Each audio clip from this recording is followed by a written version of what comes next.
Bismillah ar-Rahman ar-Rahim. Let me welcome you and to attend this presentation about Najaf cultural heritage. And I'm really happy to see you again in UCL because my last presentation was 3 years ago. And also thank you to those who are joined us via Zoom online. And I hope this will be very fruitful information for you to increase awareness about our heritage. But in the beginning,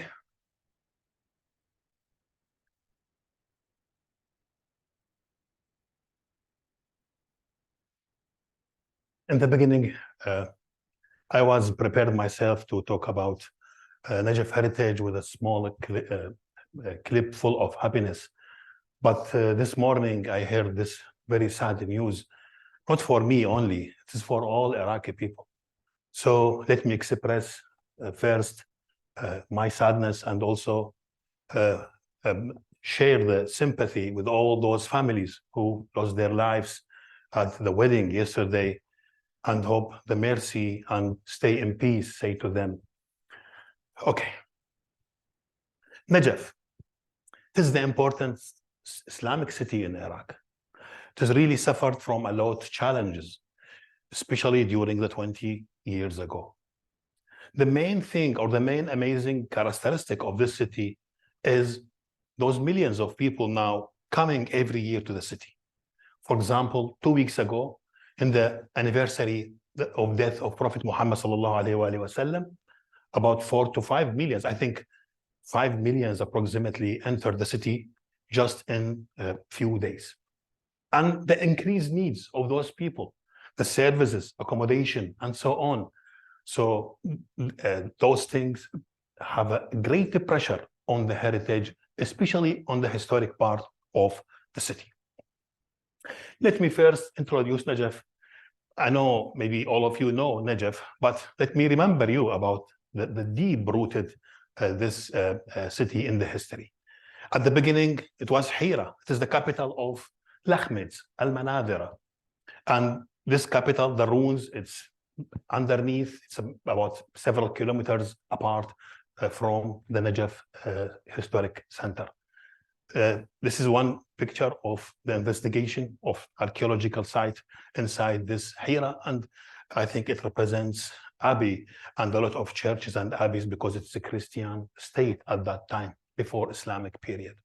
Later, Amir al-Mu'minin Ali ibn Abi Talib alayhi salam transferred his government from Al-Medina to Kufa, and his capital, Kufa, was, as one of the people stated, that about 50 countries governed by Imam Ali at that time. The center of this governance is the Kufa Mosque.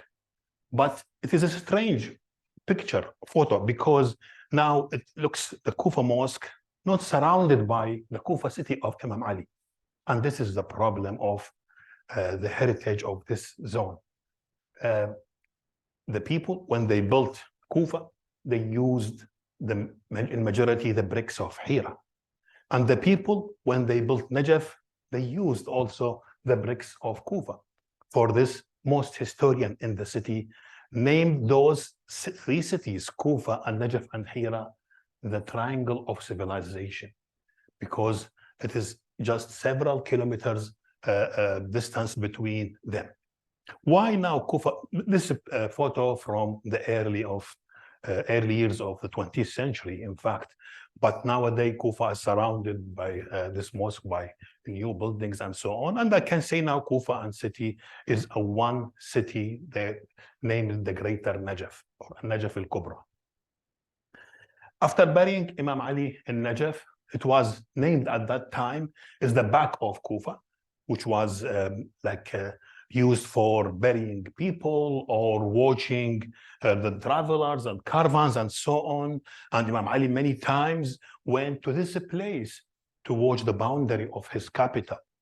So started people to also bury their relatives beside Imam Ali shrine, and Wadi Salam started from this date. But I can say that many of those travelers wrote about the Najaf and Kufa and so on. But for my knowledge, the first who draw a sketch for Najaf and Imam Ali Shrine is Nasuh Mitraqchi. Nasuh Mitraqchi, he is like a consultant for Sulaiman al-Qanuni, Sultan Sulaiman al-Qanuni. And when Sulaiman al-Qanuni, his campaign to invasion to Iraq and the East, he joined him. I don't know. The history said that he is expert in weapons and so on. But the good thing is he is a painter. And he painted a lot of photos and paints for many cities he visited.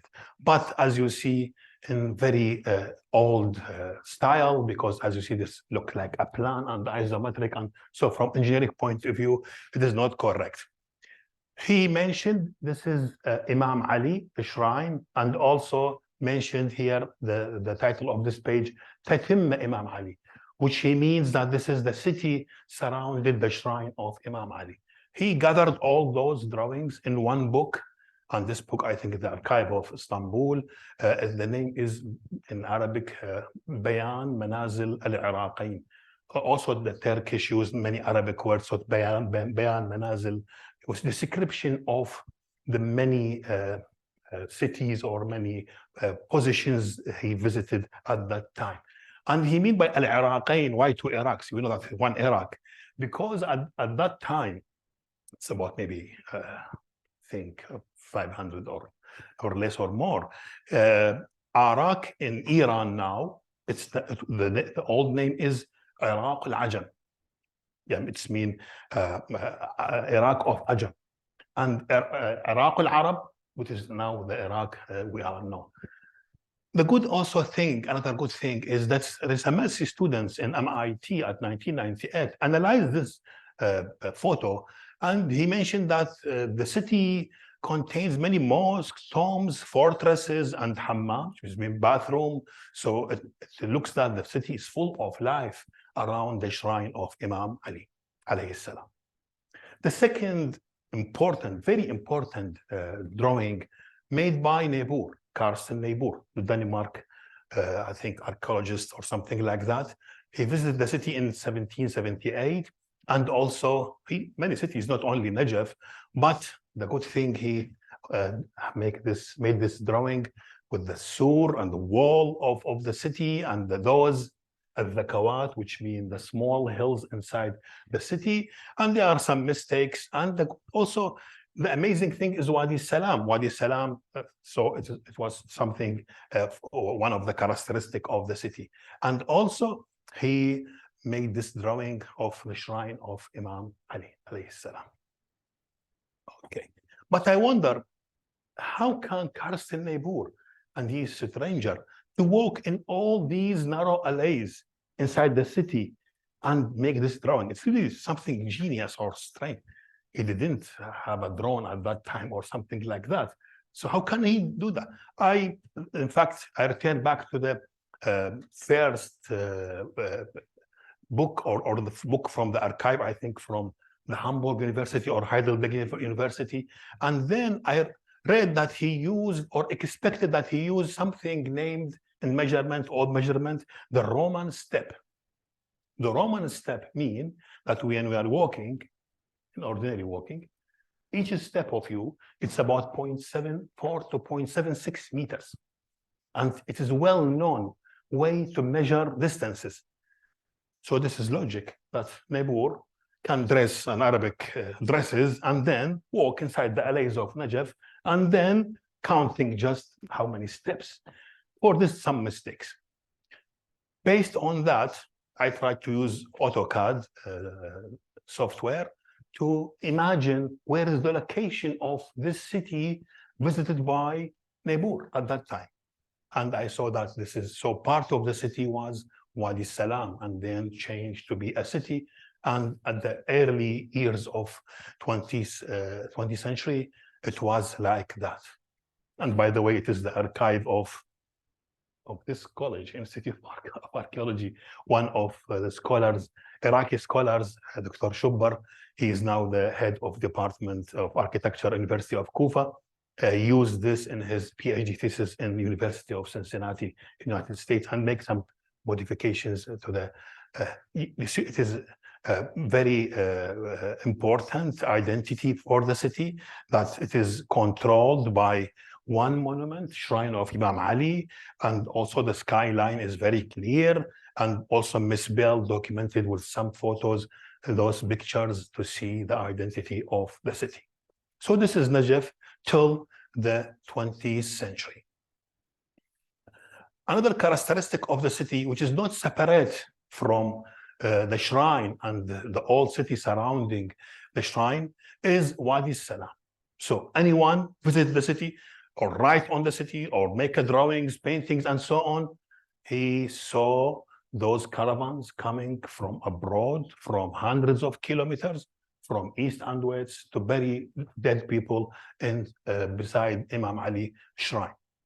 This is by Oshar, and this is by Madame de la Foix, and also this is one of the collections, photos of Matson at 1932. So Wadi Salam, I can say also one of the important points of attraction in the city. For this, London News Journal, when they published this issue at 1873 about Iraq, about caravans, about pilgrims, they mentioned this thing. As you know, this is not easy to bring those dead people from outside, from maybe very far distances, because of maybe many diseases will happen and so on. So I thought that there was knowledge, local knowledge, how to make those, keep those bodies until they bury them in Najaf. But this identity now is at risk.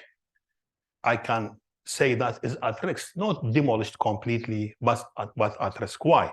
Because of those needs I mentioned in the beginning of pilgrims. Now many buildings, the heights are higher than the shrine dome itself. And also the human scale of those schools and libraries inside the city are affected by those multi-story buildings, which unfortunately built with new material and new elevations not related to the architectural characteristic of the city. For example, this is one of the tombs inside the city, and you see this new building with this new material named Alocobond, which I mentioned this material now because of this disaster happened yesterday. It is really very fast in fire state. So it is really should be alarm for all Iraqi people, especially the government, that to make safety precautions about using this material in the elevations of buildings. And you see the elevations of many buildings inside the city are not related or belong to the identity of the city. Also, the same thing happened to houses. Sometimes I can say also some people maybe leave their houses to be ignored, to be later invested in new hotels or new buildings, which was in an economical point of view, it is very good investment and succeed. Okay, this is the problem or the state of the problem. How can we solve it? What is my proposal now for my scholarship visit to UCL? Let me begin or to prepare a ground for the proposal to compare between York and Najaf. In this complimentary visit into UK, I really insisted to visit this city. A lot of my friends, experts said, go to York because York is a good example in conservation.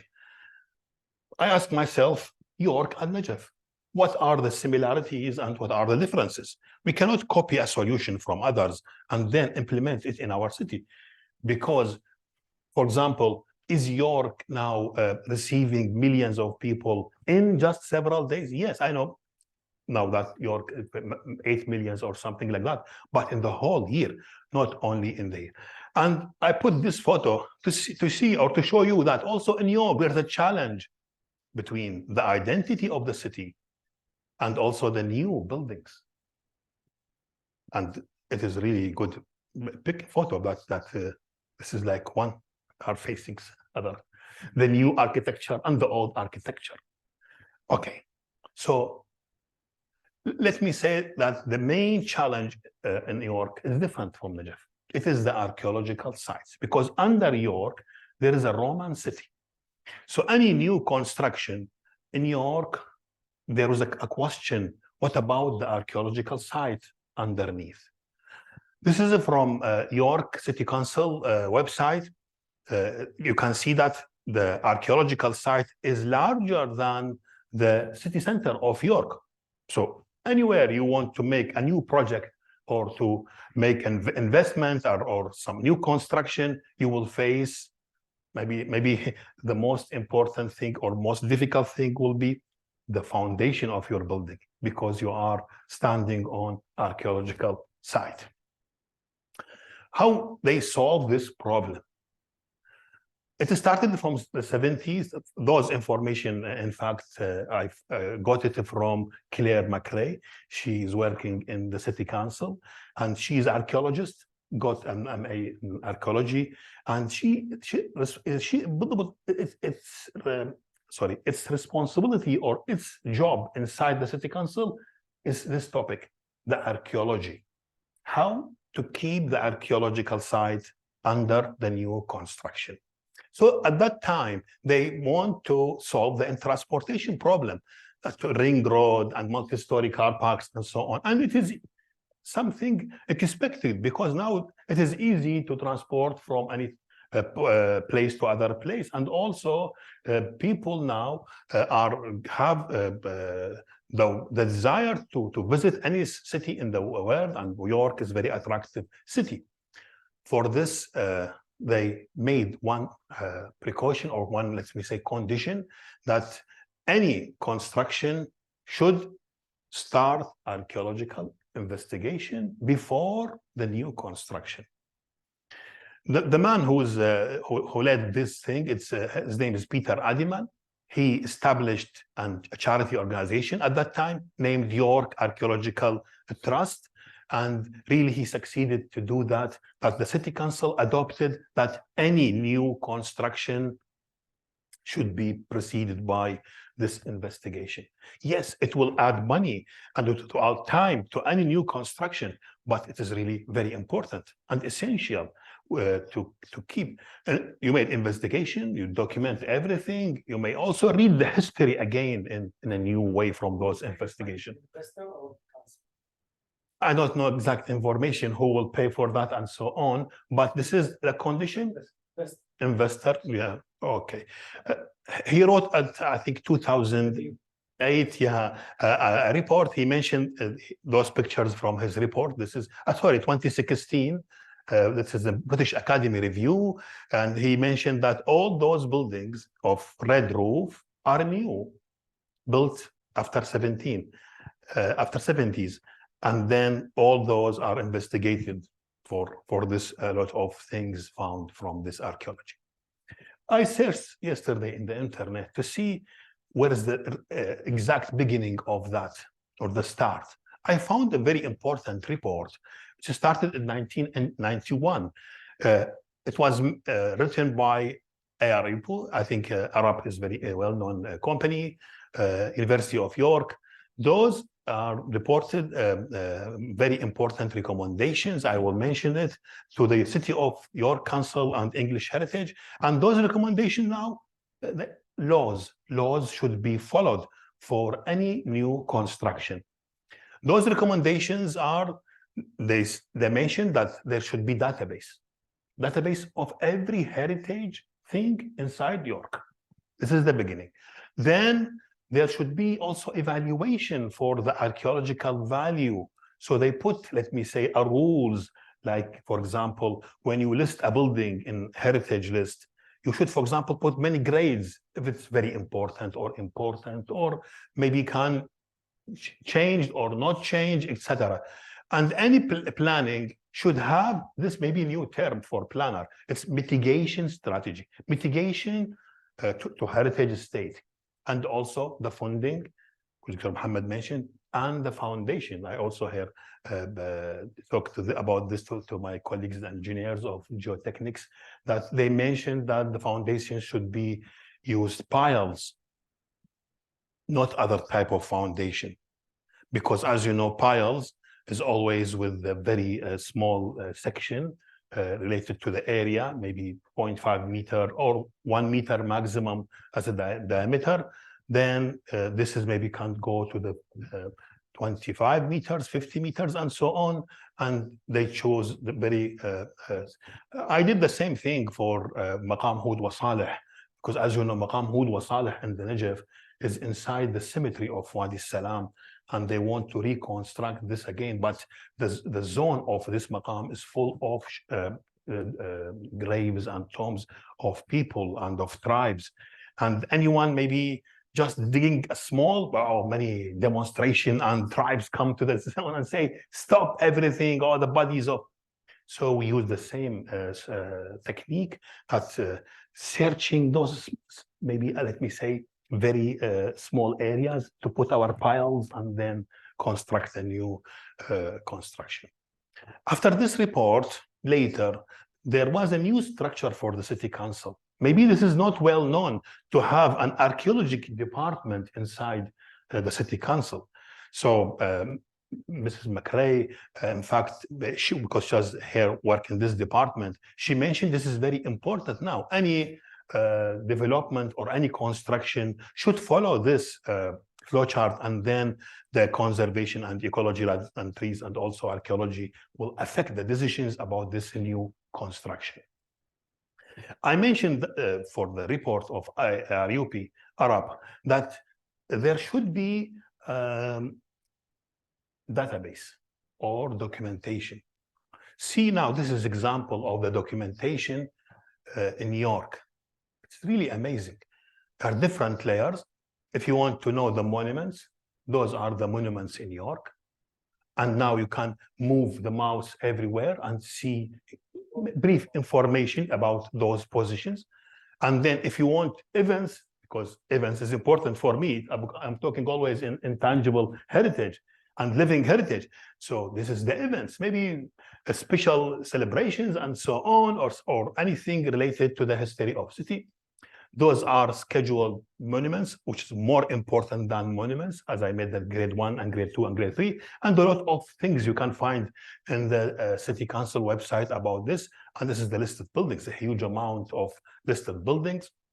And also, we have also the gardens. The gardens is important in the city, historical gardens, I mean, and also conservation area. There is now in the laws of the city council is the conservation area, how to deal with it. As you see, the whole city center or maybe larger than it, it is should be dealt with some precautions.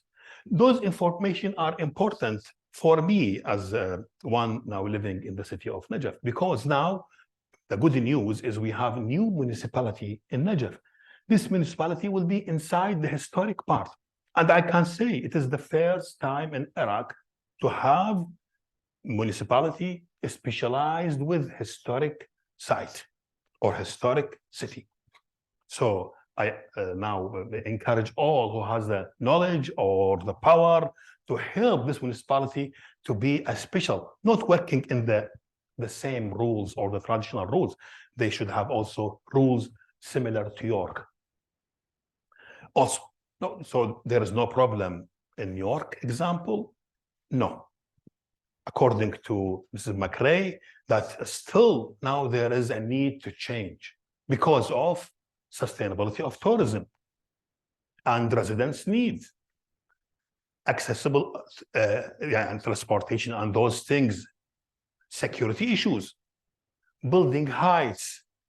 Now, York can stand against increasing building heights, but as you know, the value of the earth or the ground now is very valuable, very expensive.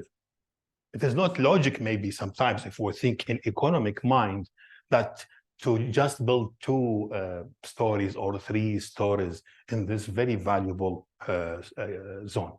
And also the climate change issues. She mentioned for me that a lot of new equipments, a lot of pollution problems, which really affects those old buildings and the heritage buildings. So all those are problems, but sometimes maybe press more and more on the city council. Okay. When I left York, I went to Liverpool. I said, good. the solution is that to inscribe York to the World Heritage List, and no one will care. Well, no one will dare and come and maybe to, let me say, threaten the heritage. So, is this correct? Let us see Liverpool and what happened to Liverpool. Several months ago, I think at April 2023, in the newsroom of Yorkshire Post, they said that York, there are an attempt 12 years ago to inscribe York to the World Heritage List, but they failed. But now there's a huge amount of work and efforts. So it is expected by 2028 or 2030 will be inscribed to the Heritage List. But here, I will put a question for the experts and researchers. Is it a good solution? Think about that. Also, in the beginning, maybe 20 years ago, I am one of the persons think that inscribing Najaf to the World Heritage is the solution. But I think we should think a lot before that. Because, why? Why I'm saying that? Because now see what happened to Liverpool. Liverpool inscribed, I think, it's 2004 or maybe before. The docks of the city, the waterfront, it was outstanding example from the history of maritime of Britain. So maybe it was the only example of the harbors used for shipping and trading and so on, maybe 100 years ago. But the people of nowadays, they have needs. They did not care about heritage. They built new things, museum and so on, and changed the waterfront maybe totally. For this, UNESCO said, please remove those things, and they refused. And what happened at 2021? This site, this property, deleted from the UNESCO list. I don't know. I walked a lot in Liverpool, and I didn't saw demonstration of people against that. Oh, well, our heritage was gone. Oh, this is disaster. Maybe no one cared. So this is the question. Because always we should think in that point, the life of the nowadays generation and the coming generations. We should now arise the value of heritage for those people of the present and for those people in the future, because we are not living in the past. One good thing also I saw in York, that there is a development very close to the city center. And when I saw this, in fact, I remembered Al-Judaydat. Al-Judaydat, this is Al-Judaydat. It is very close to the city center of Najaf. Unfortunately, many studies done for the city center or the historic part of the city, but I don't know why they are leaving this. This is very important. Maybe to attract some of the functions of some of things, transportation issues and accommodation for the pilgrims, and it can help for the city of Najaf to survive. Also, one thing it was amazing to share with the public about those things, not plan inside the closed doors. I saw this now. This is inside the heart of city center of York. And when I come to see, this is a plan in the ground. And then several people are explaining what will happen in the future. And this is important to show the people that the heritage is important and their needs also is important beside the heritage. And we can keep both of them. Now, is Najaf similar to York or Liverpool or any city in the world? I can say it's similar in one maybe point of view, but it is not similar of one important thing, that the heritage of Najaf is still practiced. Let me say something frankly, that York, for example, if you now, they are talking about the Jorvik. Jorvik, it is the capital of Viking, or the city of Viking. So now if we made interview for the people of York, said, Is now the Viking heritage is your identity, or are you care of keeping the Viking for example, or do you want to dress like the Viking and so on? This is the important difference between Najaf and the other cities, especially York. And I can say this is a strong point in our case, because when I will talk about Najaf characteristic, because all those things now used by those people in the present, and when we ask them, they are insist to keep those things to next generation. What are those things? I can say now the main statement of the proposal, of my proposal, is Najaf is a city of living heritage. This is the living heritage. Other heritage, unfortunately, is not living heritage. Okay. Now, when I'm talking about living heritage, I am talking about the humankind, about the people. So what are the type of people belongs to Najaf?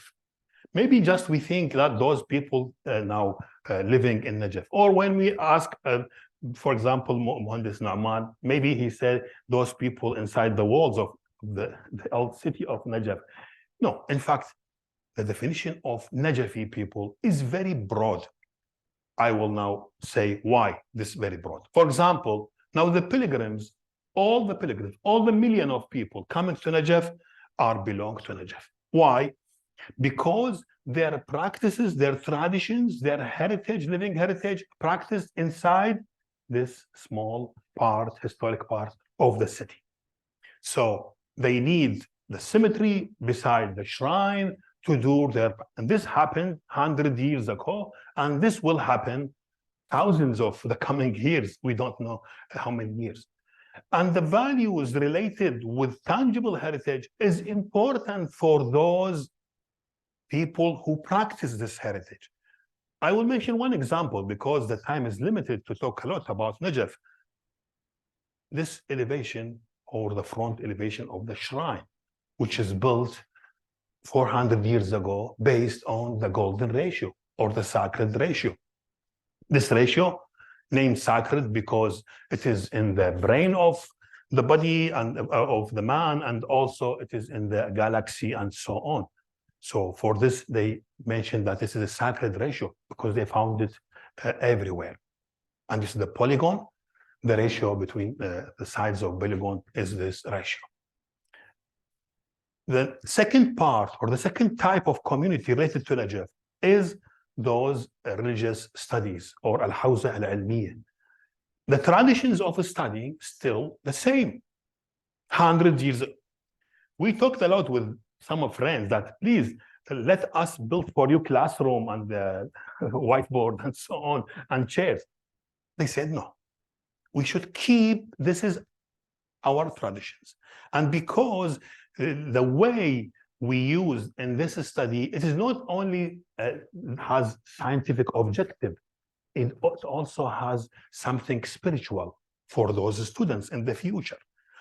Also the dressing and so on. This is Ayatollah Al-Khou'i, rahmatullah alayhi, in one of the his lessons maybe 40 or 50 years ago. And this is Masjid al-Hindi, I think Constantine knows very well. This is very important place for the clerics to study in. Also, the third parties, or the third community, is those who are working in businesses. Many of people always writing or claiming that the bazaar should be demolished and then should be a space for pilgrims and so on. This cannot be happen because the business is part of the city. By the way, the business is not just the business inside the city, the business in Wadi Salam cemetery. Wadi Salam now is a main economic, let me say, factor affecting the city. So this is very important to keep, because I don't mention the business as a general, because many businesses are also traditional and cultural. And it is part of the identity of those people who are working and living in by the way, not only the people living in Najaf has those works. Sometimes people are traveling to Najaf maybe weekly, daily, to have such works. For example, صناعة العباءة, the industry of العباءة النجفية. And I use this picture because some of presentation I cannot maybe define well, but Messi when dressed the عباءة, it was well known for anyone. And also some dressing like العقال, and also العمامة and so on. The other thing, the perfumes. A lot of perfumes are, it's a brand of Najaf. And also the covering, I don't know if the term is good, covering, tajleed, covering the books in a traditional way. I don't know why some of those students or now insist to use the traditional also instruments. And by the way, families has this knowledge, and also they are inherited for the generations after generations. And also we have this stones and the rings, khawatim. And one of the stones is just, I think it's just in Najaf, named Durr al-Najaf, which means jewel of Najaf. It is about 98% silica, it's transparent, and now there is a knowledge of engraving words on this rings. And now the Iraq government tried to inscribe this engraving on stones to the intangible heritage of UNESCO, because it's very important. A lot of people are working in this industry. And those things should be close as possible to the shrine and inside the old city. Why? Because part of cultural heritage of the pilgrims that to buy such things. The other thing is Ad-Dahin. Was good, Zainab Ad-Dahin? Yes, Owana, she liked Ad-Dahin. Okay, Ad-Dahin is also, it is one of the sweets, also it's a brand of Najaf, and someone named Abu Ali, who is maybe invent Ad-Dahin, and no one know who is Abu Ali. Yes, who is Abu Ali, because now thousands of people said, my grandfather is Abu Ali. Example of yeah. Yes. Yeah. Yes. The other thing also is the dressing, and also an industry of shoes, which is named Al-Gawa, which is dressed by the students in Najaf. The fourth part, or the last part of the community residents inside the city, is still now, I think, maybe hundreds or thousands of people living inside those chalets and with certain traditions and so on. So there is a spirit of place.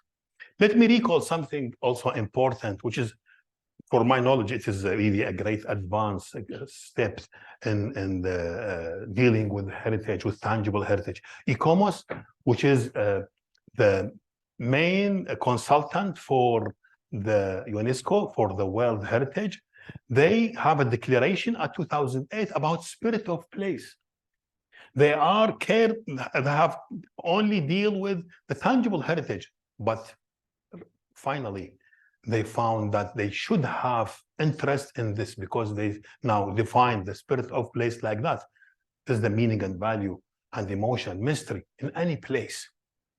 And also they mentioned another thing, which is very important for Najaf, that sometimes when there are different communities, now I'm defining 4 communities. So the question is, are the communities have the same desire to keep the heritage, or there is conflict between them? So this should be studied. And all those questions I mentioned, it needs a lot of writing and research. So specific management required when we have different committees like this, the case of Najaf. Okay.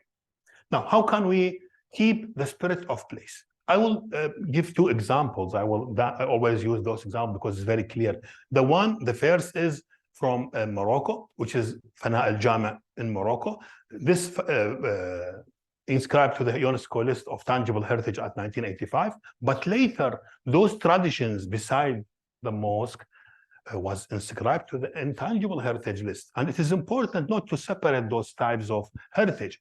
The other example is the shrine of Jongnu density in Seoul. As you see, it's maybe there is a lot of characteristic for the building, but it is empty. It doesn't giving us any message. But when you see those traditions and maybe practices beside the building, you will maybe feel the emotion of those people who are visiting this place. Okay. Now, what is the proposal? The proposal is Najaf as a city of living heritage. The vision is to define those 4 communities I mentioned now and in the future, and then have a work with them to increase their awareness to the heritage of city. Because we want to tell them that if this historic center of Najaf demolished, you will lose your identity. You will lose your identity. Okay. And to define the intangible cultural heritage, just briefly, that the UNESCO have 2 conventions at 2003, 2005, and it is very broad, and anything respected by people and part of their identity, it is intangible heritage, or it is living heritage, like this is in Azerbaijan, or this is in Algeria, the assembly of people. This is very strong, yes.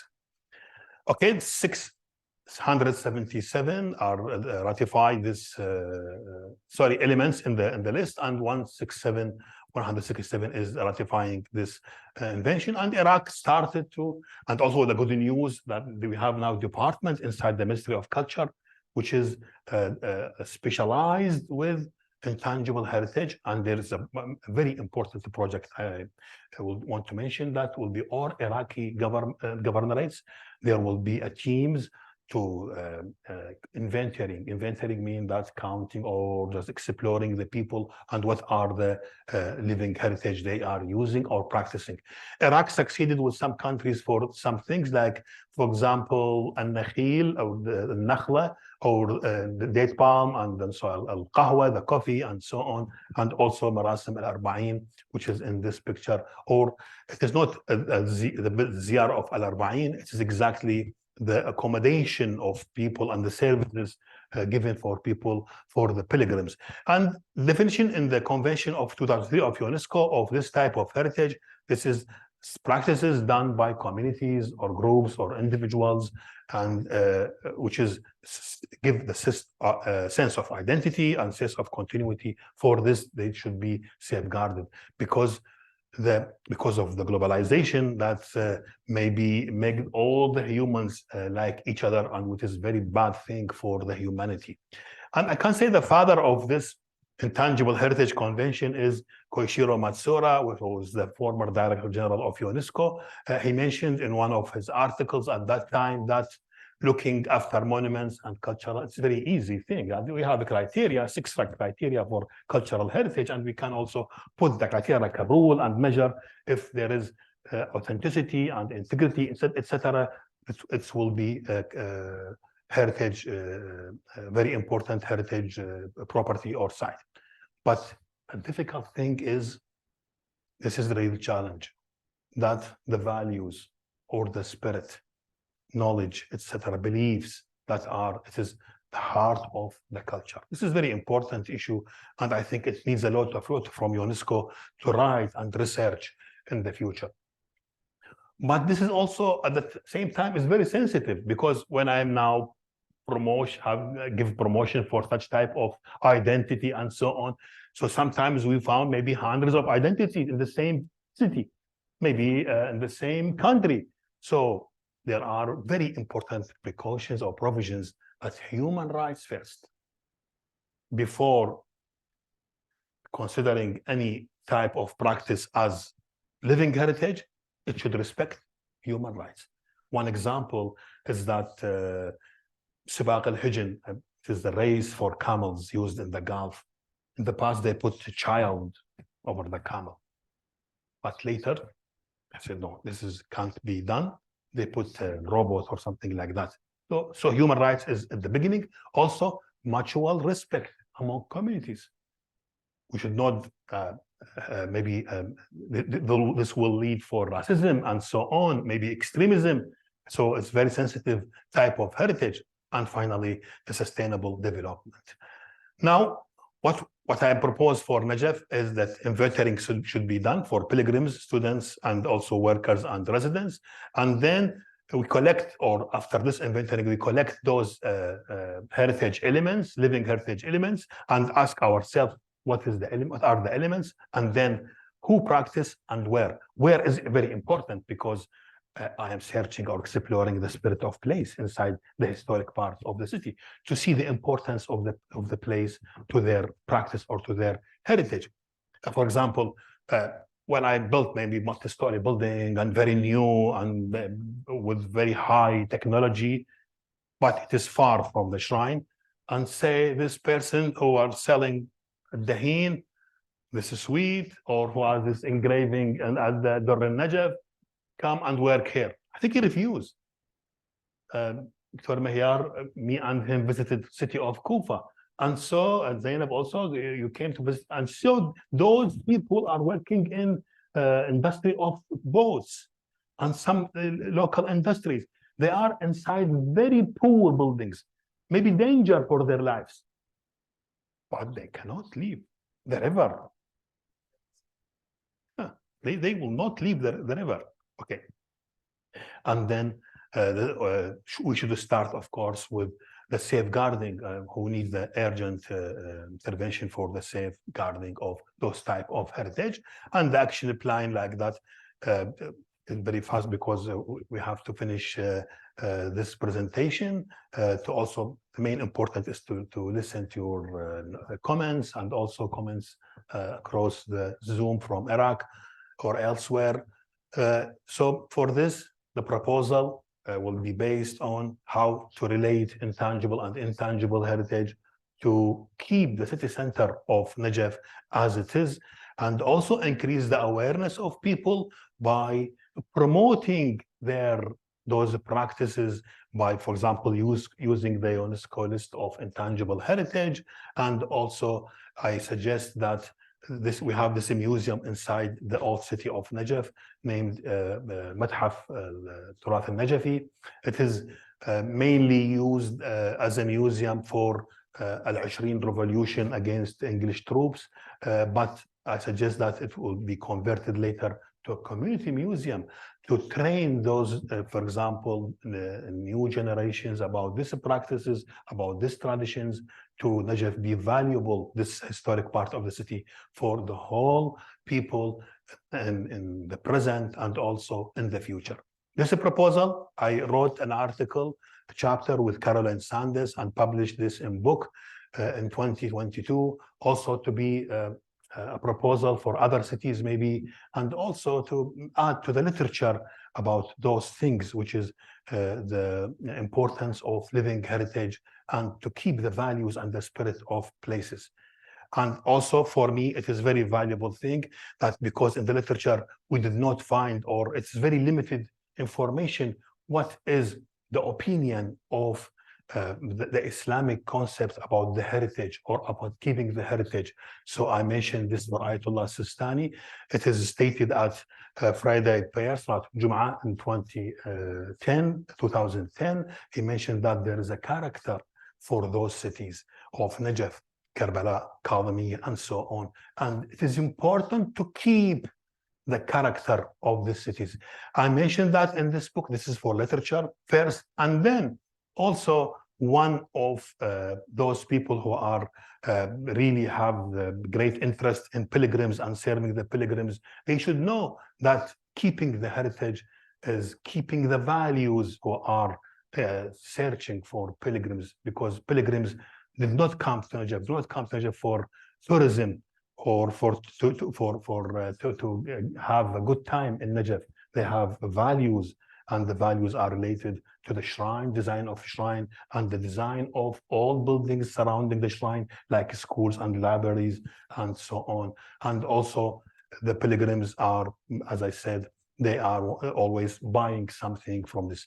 For this, Ayatollah Sistani said they should happen for the cities. But unfortunately, we witnessed a lot of changes for those cities in Karbala and Al-Kadhimiya and so on, and because of the pressure of the needs, as I mentioned in the beginning. And thank you.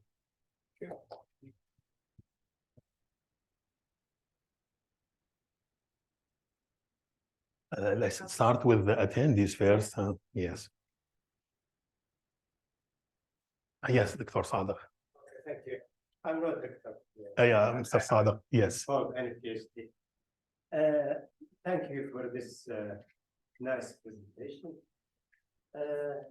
I have one question and I have two questions. Yes. I will begin with the notes. You said العراقين, two Iraqis. Yes. عراق العرب وعراق العجم. I think Yes. it means Basra and Kufa. Iraq at that time was composed of two provinces, Al-Kufa and Al-Basra only. And they said, sometimes they said Basra and Kufa, and sometimes they said Al-Iraqin, which means Basra. You are right at the early time of Islam. Exactly. It was Al-Iraqin, mean Al-Basra and Al-Kufa. But this is in Nasuh Mutarakchi book. They mentioned him because he also have a drawing for Iraq and many cities inside Iran. So the west side of Iran was Iraq al-Ajam. Let me continue. Yes, the other, yes. Related to the building, the new building, the new architect. Yes. Is there any planning permission for a new building? Yeah, this is very important question. Yeah. Yes. Restriction Yes. by the council. So instead of awareness or depending on the good will, The rules, the laws. Yes. Yeah. Yeah. Yes. Accepted about the building, about the new building. This is one. Yes, you are right. There are laws. Yeah, there are restrictions and laws. For example, the height. Yes, the height should be about the old building, the important building to be protected. Yes. Not allowed to be any change, even internal change, not the external change. Yes. Is there any list building? Yeah, this is the problem. The the list of heritage buildings. This is the important thing, because yes, there is a list, but very limited to number. For example, maybe and all that updated. Yeah. All libraries. Yes. Means residences of means famous scholars. Yes. Yes. Yeah. And unfortunately, maybe I took a lot of time. Yeah. No problem. Go ahead. The Kufa. And she allowed the Kufa. Yes. The Kufa may be the most historical place related to Najaf. Yes. And it means contain many historical places. Yes. Including the mosque. I was very surprised. How do you allow the reconstruction of Al-Kufa mosque? Yes. Yeah. They changed the architect. Sure. Yes. By Al-Buhar. Yes. Welcome for any restriction. But how do you accept changing the architect of the?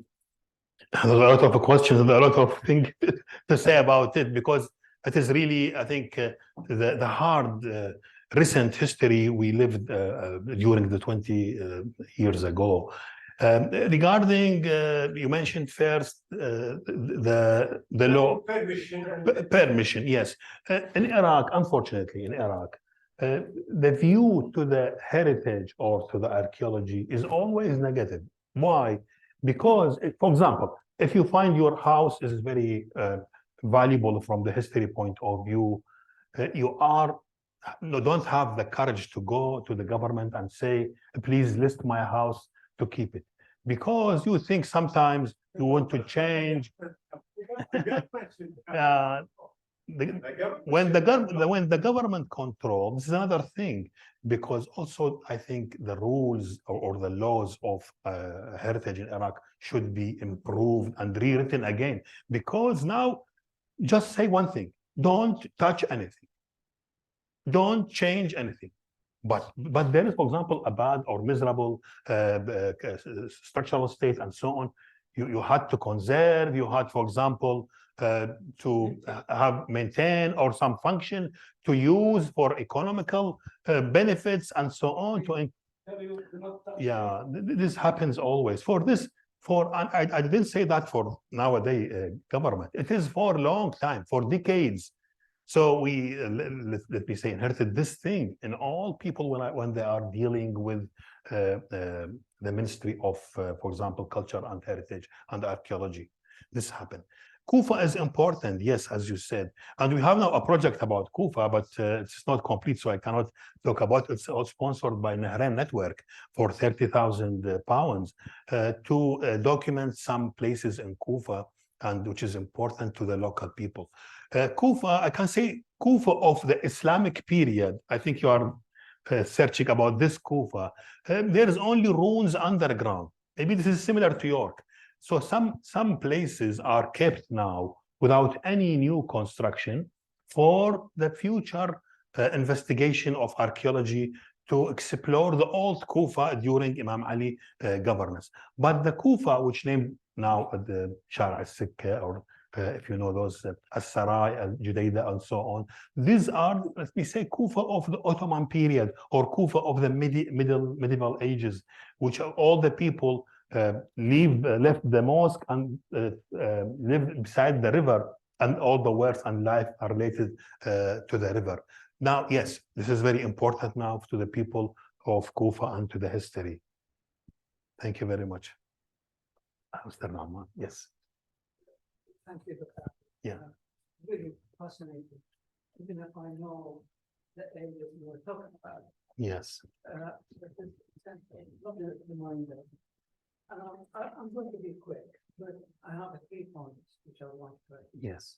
One is you talked about living heritage and you focused on Yes. that living heritage, which is extremely important. We must conserve it. We must make it improved as well. Give it the facilities to be improved. But at the same time, we shouldn't forget the previous heritage.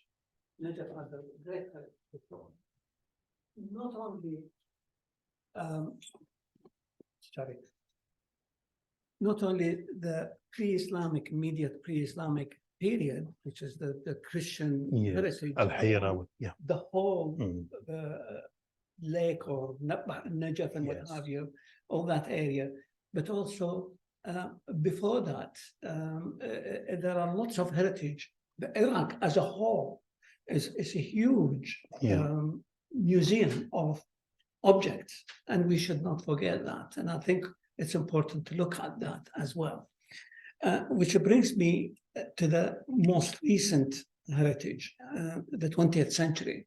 You mentioned Khan Shelan, yes, which is the museum of the 1920 element, but actually they changed the name. They made it and Najaf Heritage. Yes. So Najaf Heritage. But I mean, I got some leaflets.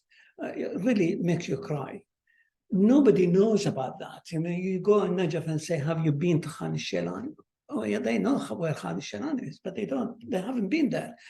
Publicity is very, very important. Education of the people, of the living heritage, the previous heritage, whatever it is extremely important. Britain relies on that and maintaining their heritage. It is not just the government doing it, but everybody is doing it as well. And I think we should learn from that. So that's very important. And in terms of what we said about listing and what have you, there is a law about listing. And it's the government that actually takes the initiative to list the building. But we don't have detailed listing. Here in Britain, you have grade 1, grade 2, grade 3, and what have you. Yes. It depends on the situation, and there they stop them from touching it, which is dangerous. Nobody actually, that brings us actually to the biggest picture of implementing the policies you're talking about. Supervising what is going on, monitoring all the work. Rashid Street in Baghdad is ruined. And that is all listed, and it's ruined because people are afraid to touch it, so they burn it in order to rebuild it. And the government can't interfere. One last thing, you know, they talk about implementation and control by the government. And you talked about York. In Britain, for instance, today's session in building design online, printed an article about a building which is 23-story high, built for flats in South London. And the council wanted to demolish it. The reason for that because they did not comply with all the conditions in the planning application. So they can actually go on and demolish it if they want to. I mean, it takes a long time to demolish it, but they have that power. We don't have that power, or at least the government is not implementing that. So we need the government and we need the public.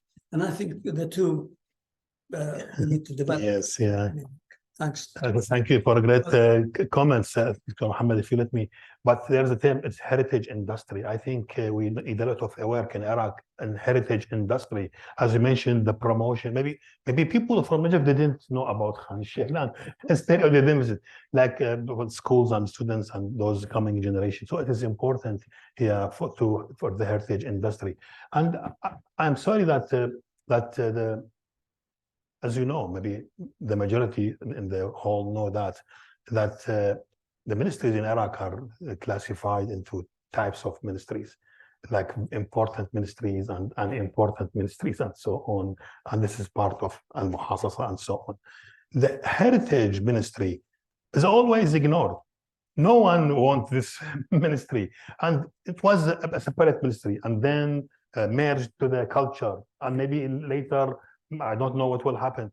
So this is a very good evidence that the governments in not the only 20 years and also Saddam period and before, that the heritage maybe only the heritage of the government or the heritage of Ba'athi of Saddam. This is very important, but any heritage should be. For this, I'm talking about the identities.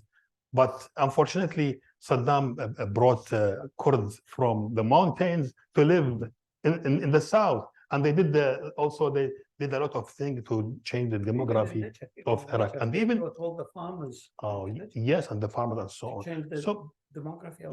So this is unfortunately happened to Iraq, and I always said to my colleagues and in my lectures, I don't think in Iraq just in this period.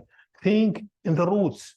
Because we are dealing with the people, and the people, the minds, they are not born today. Everything was developed and focused in bad way for years and years. Yes, I agree with you, Mr. Nu'man. The law without power is useless. Mr. Sadiq said that there is restrictions to the height of the buildings and so on. There is a list to the heritage buildings, but without power, it will be only habrun ala waraq. I don't think on the paper the same in English or not. For Muhammad, yes. Yes, sure. Thank you, Dr. Ali, for your nice presentation. You always draw the attention of your audience. I would like to ask you a question about Sur al-Najaf, the Najaf fence. Is this still standing up to now or has been demolished? Yes, we have now a small part of Sur al-Najaf, but day by day, I always passing beside this part of Sur and say it's very bad construction and it's demolished. Maybe later we will find it, there is no Sur. When that has been established, since the city is built, or? You mean the walls? There are different walls. Like also the same thing in New York. Because of limited time, I want to put also some pictures and show the audience how York get benefit of the old wall of the city for tourism. They made people are walking in the wall and so on. Wall is a part of the history of the city. But there was, as you saw in the neighborhood map and so on, the small wall, and then I think there are 6 walls. Six walls in the history, yes. And this is the last wall, which was demolished, I think, to open street. This is always transportation is the main thing which may demolish the heritage, because the people need an easy way to transport from a place to other. So I don't know, in 50s, Mr. Nu'man, because you maybe remember. I remember a lot of the memories. Yes. It's very small. Yes, yeah. At least like Berlin, they protect. Yeah, they can keep. Small part of the But Berlin wall. At least to protect there was a project which is Najaf عاصمة الثقافة الإسلامية, which means Najaf capital of Islamic culture by I think the UNESCO. I was a member in one of the committees of the heritage of Najaf at that time to prepare for this event, which was cancelled later. I also went to this to search, explore. I found, because the wall of Najaf was composed of two walls, in fact, and about 8 meters distance between two walls. It's a very huge wall. And then there is cylinders, because you cannot build one wall continuous from structural point of view. You should put columns or something like columns. They put cylinders. The cylinder also about 8 or 10 meter diameter. And the name of this cylinder, al-qala in the local term. And I found one of the cylinders. It was surrounded by shops and buildings and hotels and so on. But from the inside, this is from the outside, from the inside, there is a house inside the cylinder. There is a family. And they wrote in the door of the house, very small house, that the house is for sale. Call us on the mobile phone. No. I took a photo at that time, and then write the number and put it and give it to the government, local government. Nothing happened. The second question. Yes. I would like to really ask about the importance of listing these heritage sites in the UNESCO. What the importance can give this for the heritage? Yes, and for this, I mentioned this question in the presentation. Maybe this is my first time to criticize this way of thinking.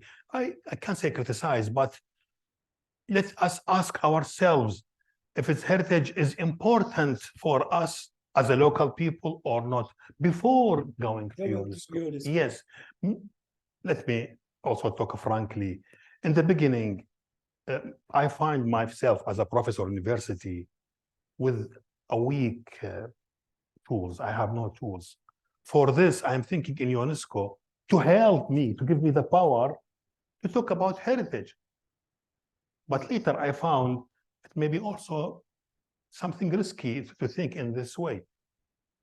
Because also UNESCO, as I mentioned, this example of Liverpool, we should also feel those people of the present and their needs. This is the first way of thinking. Always when I move in London, I saw the streets the same as it is maybe for more than 100 years or more. For example, Oxford Street. No one writes, please widening the street for the cars.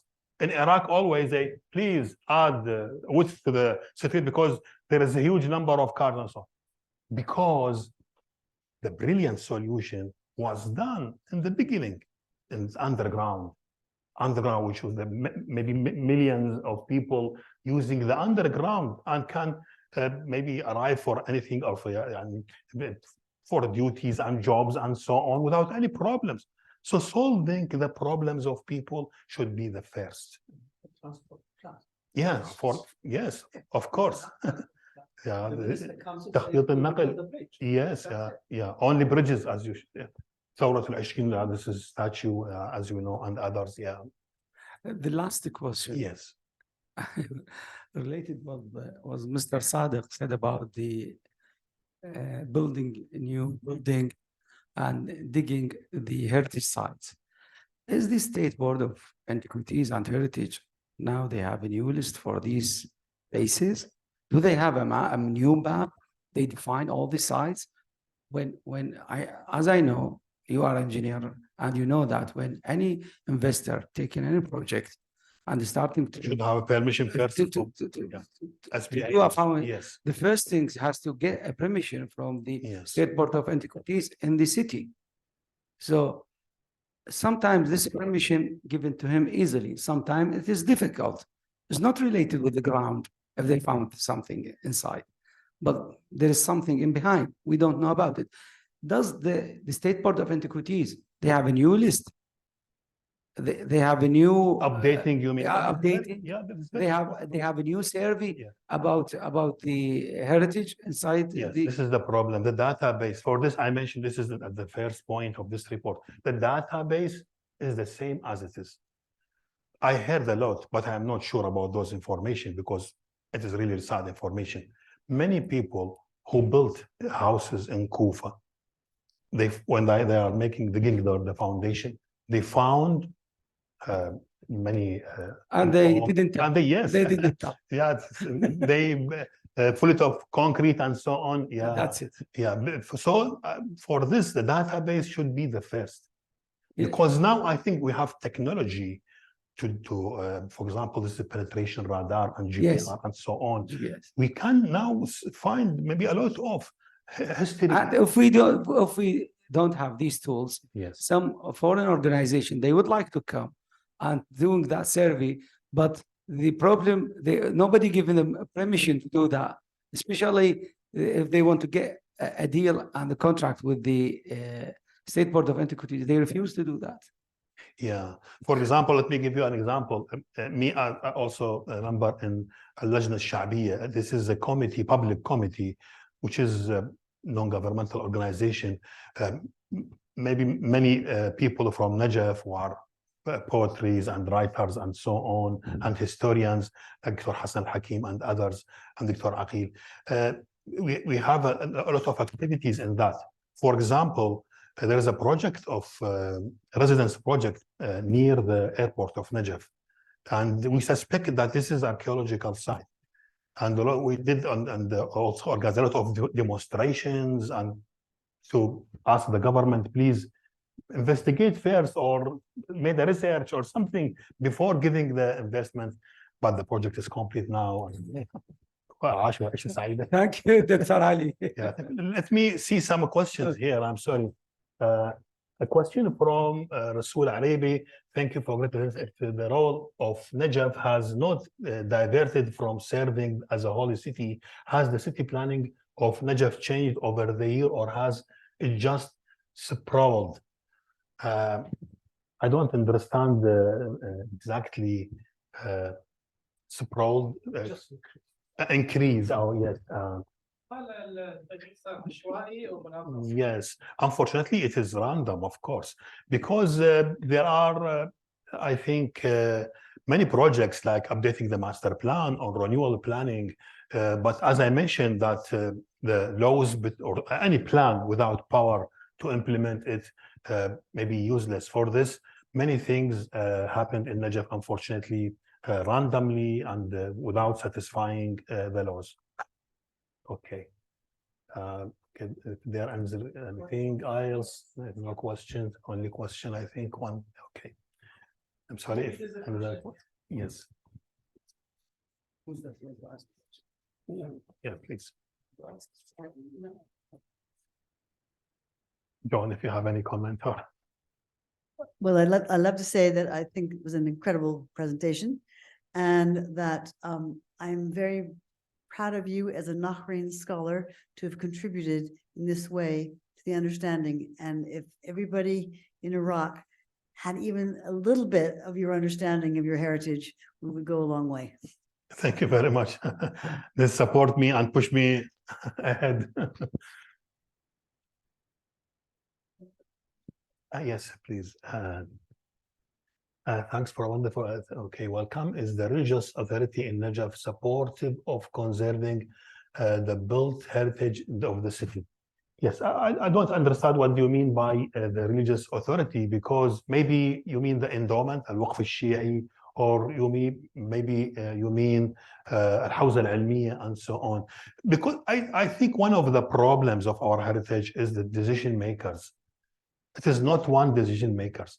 For example, for me, maybe as, let me say, expert or some semi-expert or university professor, want to know to deal with whom first, or want to write for whom about this building. For example, if I find this building is an old school, it maybe belongs to Al-Waqf al-Shi'i. Another maybe library maybe belongs to the municipality. Maybe the shrine authority also controls some places and so on. And as you know, the shrine always, the main objective is to the pilgrims and the needs of pilgrims and the need for a new spaces and so on. So always this is the problem. With whom you will deal to get, for example, interest of this thing or not. Yes, I agree with you that the religious authorities are different in Najaf and maybe control many parts, but sometimes they keep those things and sometimes they ignore because they look to their needs only. And this is, for this I mentioned this declaration of ICOMOS, that when you have many communities dealing with the same place, with different benefits, with different needs, you have to plan in very precise way to get a compromise solution between all those. Dr. Hamid, yeah, You'd like to Yeah. ask it maybe. by Go ahead. voice. Yeah. Yes, Dr. Hamid, Dr. you're welcome. Go on. Hi, Dr. Ali. Thank you so much for your presentation and for your nice comparison with the other cities in the world, between Najaf and other cities.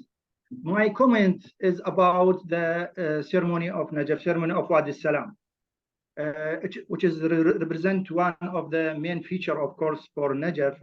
Its unique features make Najaf different than other cities on the world.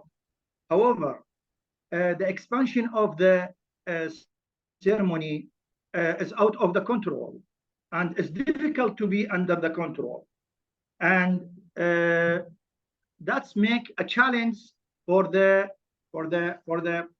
capacity of the city, for the border of the city become bigger day after day and take more land, and the direction also for the expansion of the ceremony take one way, for example, is out of the control as well.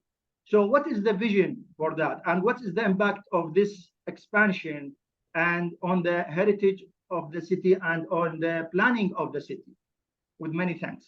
Yeah, thank you, Dr. Hamid, for this important issue, because at 2013, I was a committee in the national, I was a member of the national committee of preparing the dossier of Wadi Salam Cemetery to the UNESCO Heritage List. And from the beginning, there was a very important question, is the morphology of Wadi Salam and how it's developed. Why Wadi Salam at that? UNESCO think that Wadi Salam is surrounding the Imam Ali shrine or very close to Imam Ali. But later when they saw the map and the aerial image, they found that there is a city surrounding the shrine. And Wadi Salam is about 300 meters far from the shrine. For this, that time I wrote as a part of the dossier, a research and to find Wadi Salam. So I found that Wadi Salam and the city, there's always like a conflict between them. Wadi Salam was, as you saw from the map of Nebur, that Wadi Salam is beside the shrine, very close. It is outside the wall of Najaf. But later, the city has expanded from let me say, the north side, and then pushed Wadi Salam about 300 meters. For this, the city is not a circle. The shorter distance of this circle of the historic part is Wadi Salam direction. It is 300 meters. But the other direction, for example, the opposite direction is about 500 or 600 meters. But when the wall of Najaf fixed, as I said, in the early years of 20th century at that position, so that this was the boundary of Wadi Salam. But as you know, Dr. Hamid, later also in many years, there is an expansion of the city. They made roads and parking and gardens for all parts of Wadi Salam. So this is always the relationship, which is the conflict between Wadi Salam and the city. I can say without any hesitation that the city and the shrine and Wadi Salam is a one context. We cannot separate from each other, Dr. Hamid. Yes, I know a lot of people said this is a very huge area and it is open. Why you, for example, in 1 year as engineer, I attended a meeting. One suggested that build a new bridges in Wadi Salam. Okay, we will not touch this, use piles as I mentioned, and then there is a highway bridges that can maybe solve the problem of transportation and so on. But at that time, Al-Marja'iyya and also the cleric people refused. They said Wadi Salam should not be touched as part of the heritage of the city. So for this, I think Wadi Salam, from the cultural point of view, is very important, because it is not because it's very huge or large or a lot of or millions of people are buried, because it is related to Imam Ali. And the city is important because it is related to Imam Ali and the shrine, of course. For this, the outstanding value of Wadi Salam, Dr. Hamid, it is an outstanding testimony of a traditional cultural belief in millions of people to bring their bodies and buried in this place, which is named Wadi Salam. And unfortunately, I can also say, like the master plan of Najaf at 2010, me and many people like me want Wadi Salam to expand more towards Karbala. But we failed with the master plan at that time and put a wall to, and we have now 2 Wadi Salam. As you know, we have another Wadi Salam, which is about 5 kilometers apart from this Wadi Salam. Why we want to be continuous? Because, as I mentioned, Wadi Salam is a part of the cultural heritage. I don't know if I answered you, Dr. Hamid, or maybe if you have a comment of my answer.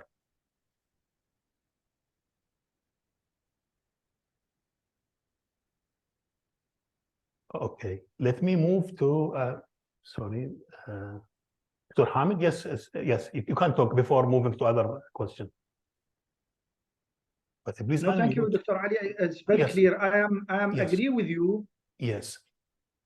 Thank you, Dr. Ali, for your answering. I am agree with you. Of course, this is important value. Of course, the heritage of Najaf is 2 parts: the shrine of Imam Ali and the ceremony. This is the main 2 parts in the heritage of Najaf. I talk about the expansion coming bigger day after day. It's still increasing. So I just talk about the vision of the city, for example, of the government of the city, of the heritage of the city. How they are control this expansion, or they are agree with the expansion. And you mean expansion of Wadi Salam? Yes, exactly. And now there is no expansion, Dr. Hamid, because now Wadi Salam, there is a wall surrounding it, and there is a new cemetery, as you know, named Al-Maqbara Al-Namudajiyya, the typical cemetery. So there, for this, there is no need to expansion. It is about, I think, 10 kilometers long. I forgot, unfortunately, the area. It is the largest cemetery in the world. So there is no expansion, Dr. Hamid. Thank you so much, Dr. Ali. Thank you. Yeah, for course. Yeah, everybody wants to. Of course. I mentioned that in Oxford University that 250 as an average bodies every day, 250. So it's a huge number. As also the business, yes. A question from Yusuf Saeed. Thank you very much, NAS Evaluation City. Thank you very much for your attendance also. Very nice explanation and proposal, Mr. Thaer. I wonder why you specifically choose York as a case of comparison with Najaf. A good question. Is there any cultural and historical correlations between the 2 communities? Yes. Why I am choosing York? In fact, many experts said to me that York is a good example or typical example for conservation of heritage. And I didn't know anything about the city from the past. For this, I think that, as you know, I believe that we cannot copy anything, even if it is successful in any part of the world, and then implement in your case. But make benefits of many things happen there is very important. So, as I mentioned, that many similarities with York and also many differences with York, but the main thing is how to help the municipality of Najaf. When I was planning to my visit to United Kingdom, I think that it is not my duty because I work in a university, but I also believe that the university should help the public and also the government in the city. The new municipality, what will be the regulations? what will be the training workshops or building capacity required for those engineers and technicians and so on who will work in this municipality? Because it will be not a classical or traditional municipality like any municipality in Najaf or elsewhere. So for this, I got a lot of information, and I want to thank also again Claire McRae for the valuable information and of the laws and regulations and how those developed maybe for 50 or 60 years. Yes, Iman, thank you, welcome. Hope to hear from you about the serious action toward Najaf heritage. Yes, but serious action, I don't know what you mean by serious actions, if it is the good, positive or negative actions, because unfortunately, always we witnessing the negative actions.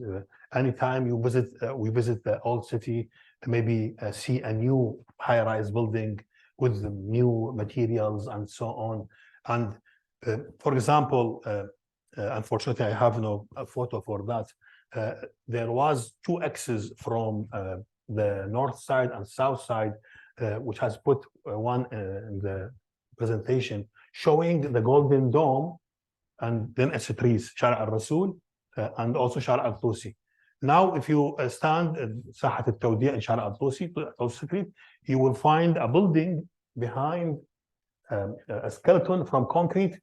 It is about, I don't know, 15 or 20 stories. It is far from, it is not in the old city, but because of its height, now if you can see the Golden Dome. Maybe later we will find more like this building. And unfortunately, this is one of the bad things happened to our heritage of the city.